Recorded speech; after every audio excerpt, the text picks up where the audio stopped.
Hey guys, it's Kenny again with Flytime RC. We're going to do another addition to the build video for the low wing vtail. So today we're going to build the vtail itself. And this is super easy, and this will be useful if you want to build a vtail in general, because all the vtails that I've built are basically the same with obviously changes in size, but otherwise they have the same idea behind all of them.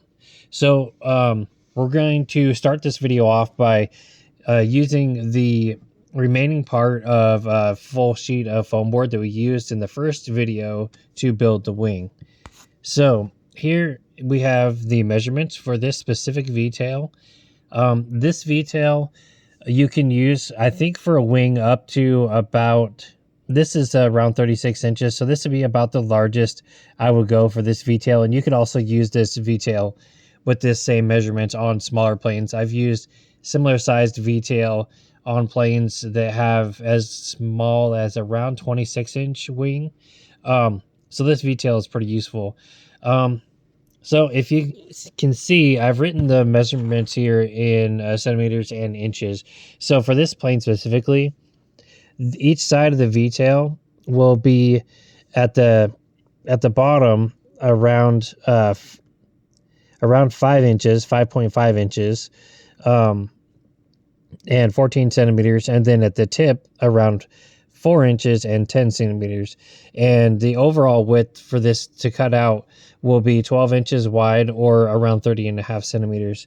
And as you can see in the center there, each side of the vtail will be separated by like a 1 inch or 2.5 centimeter foam, and that will just give us a flat surface to mount to the fuselage. Now, if you're building a larger vtail for a larger plane, you could just upscale these measurements. The taper, you can kind of decide on your own, but I use a similar taper on all of my vtails. It's just scaled up. That's not as important as the angle of the vtail, which we'll get to next.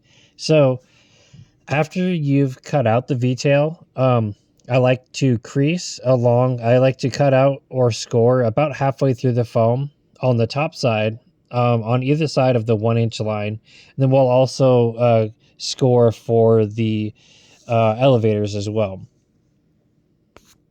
So here you can see the elevators, they're about 1 inch or 2.5 centimeters wide.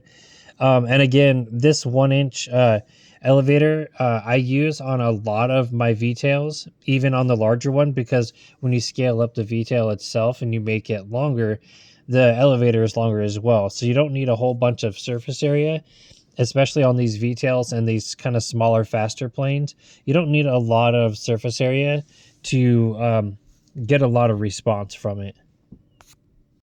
So here I'm gluing the vtail, and this is probably the most important part of any vtail, is the angle. So you can see here we glue the seam right at the 1 inch mark, right where we put a little score in the foam.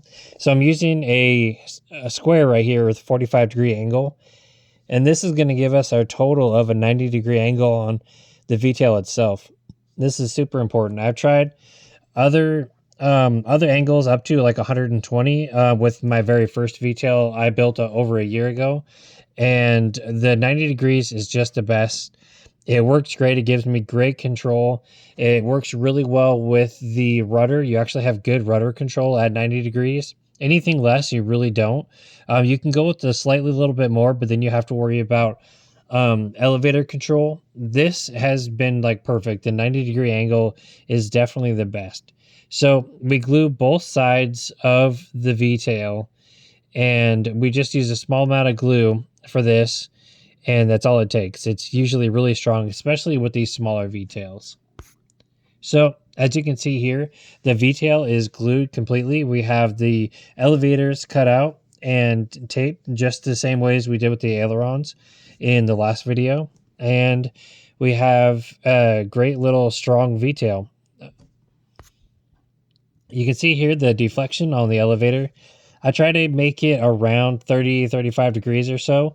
We may not use this much during flight, but I always just like to make sure there's a little extra, especially if I'm doing aerobatics and stuff, or flying slow. You usually want a little bit more deflection. And this is the vtail. You can see here we have it at 90 degrees, just kind of showing it off with the square here that we have a perfect 90-degree angle with both sides. And here's the finished vtail. You can see it's all taped up and glued up and ready to go with our 45-degree angle on both sides. And here it is next to the wing, so you can kind of see the size of it. And again, I like to go with about 1/5 the area for the vtail to the wing, especially on the smaller planes. It really doesn't take that much vtail to have really good control on these smaller, faster planes. And then on the larger planes, like one of my most recent FPV planes, I go with a little bit bigger, closer to 1/4 of the size. It kind of depends on what kind of flying I'm doing. On my slower flying vtails, I like to have it slightly bigger, so I have more control when I fly slow. But for these fast, small planes, a small vtail like this is just perfect. So that's it for this one, guys. It's super easy to build a vtail. As long as you get the 90 degrees, 45 per side, and then have a decent taper, which it doesn't take much, and 1 inch. It kind of depends on the size of the vtail. Will change the size of the taper, but a small taper on the vtail. And that's it. It's just super simple and it's really reliable. It works great. You always have really good handling with these at a 90-degree vtail. So yeah, that's it.